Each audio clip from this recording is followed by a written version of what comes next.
একঘেয়েমি রান্না সবসময় ভালো লাগে না, তাই আজকে শুকনো মরিচ কেটে দিয়ে মাংস রান্না করব। সব সময় তো একরকম ভালো লাগে না, এভাবে রান্না করলে বুঝতে পারবেন কত যে মজা হয়।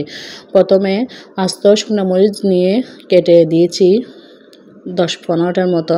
তারপর দিয়েছি তার মধ্যে পেঁয়াজ কুচি, হলুদ গুঁড়া, ধনিয়া গুঁড়া, রাঁধুনি মশলা, তারপর দিয়েছি আপনার এলাচি, দারচিনি, তেজপাতা, তারপর টক দই দিয়েছি, পরিমাণ মতো লবণ দিয়েছি এবং সরিষার তেল দিয়েছি। সরিষার তেলটা অবশ্যই ইউজ করতে হবে এই রান্নায়। এখন সবগুলো উপকরণ দিয়ে এখন হাতের সাহায্যে ভালো করে মেখে নিব। অবশ্যই হাত দিয়ে মাখার চেষ্টা করবেন, কারণ হাত দিয়ে মাখলে একটু মাখাটা একদম ভালো মতো হয়। এখন লুটপাট করে সবগুলো মাংস মেখে নিচ্ছি।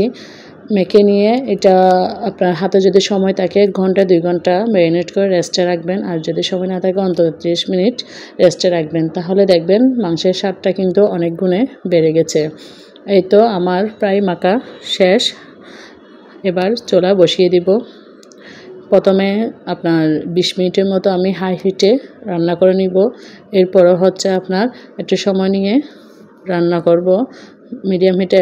এখন মাংসটা হতে আমার ব্যালকনির যে ছোটোখাটো বাগান আছে সেই বাগানটাতে একটু পানি দিয়ে আসি। দেখতে বুঝতেছেন ছোটোখাটো আমার এই বাগানটা। এই যে এখানে একটা ধনিয়া পাতা দিয়েছি, কারণ ধনিয়া পাতা আমার খেতে হয়, মাছতে লাগে। দিয়েছি পুঁই শাকের একটা চারা, ওটাও একটু ফুটেছে। এবার দিয়েছি ওই যে আরেকটা যেটা বরপাতা বলে গ্রামের ভাষায় ওটা। তারপর হচ্ছে এটা হচ্ছে মেহেদি গাছ। মেহেদি গাছটা মাশাআল্লাহ অনেক বড় হয়েছে। তারপর আছে আমার এখানে মরিচের চারা। এই যে দেখেন ছোটো ছোটো মরিচ ধরেছে, দেখতে কিন্তু অনেকটা সুন্দর লাগতেছে মাশাআল্লাহ।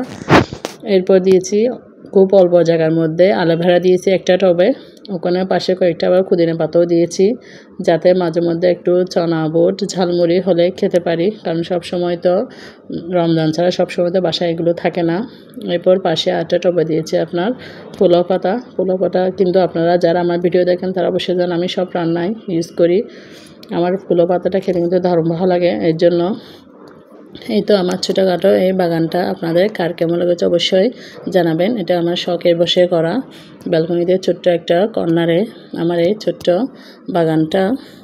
এবং আরেকটা টবে দিয়েছি এই যে ধনিয়া অনেকগুলো দিয়েছি, ওগুলো একটু বড় হয়েছে, চারাটা এখনও খাওয়ার উপযুক্ত হয় নাই। এরপর এটা হচ্ছে লেবু গাছটাও আগের চেয়ে মোটামুটি অনেকটা বড় হয়েছে মাশাআল্লাহ। এই তো আমার ছোটোখাটো এই বাগান। আপনারা কে কে আমার মতো এরকম ছোটোখাটো টবের মধ্যে চারা রোপণ করতে ভালোবাসেন অবশ্যই কমেন্ট করে জানাবেন। এদিকে তো আমার মাংসটা প্রায় হয়ে এসেছে। এই তো দেখে বুঝতেছেন কতটা লোভনীয় হয়েছে, একদম গ্রেভি একটা ভাব চলে এসেছে, কালারটাও দারুণ হয়েছে। অবশ্যই যারা আমার ভিডিওটি দেখছেন ভালো লাগলে অবশ্যই লাইক কমেন্ট করে পাশে থাকবেন, এবং সবার ভালো থাকা সুস্থ থাকা কামনা করে আজকের ভিডিও এই পর্যন্ত। আল্লাহ হাফেজ।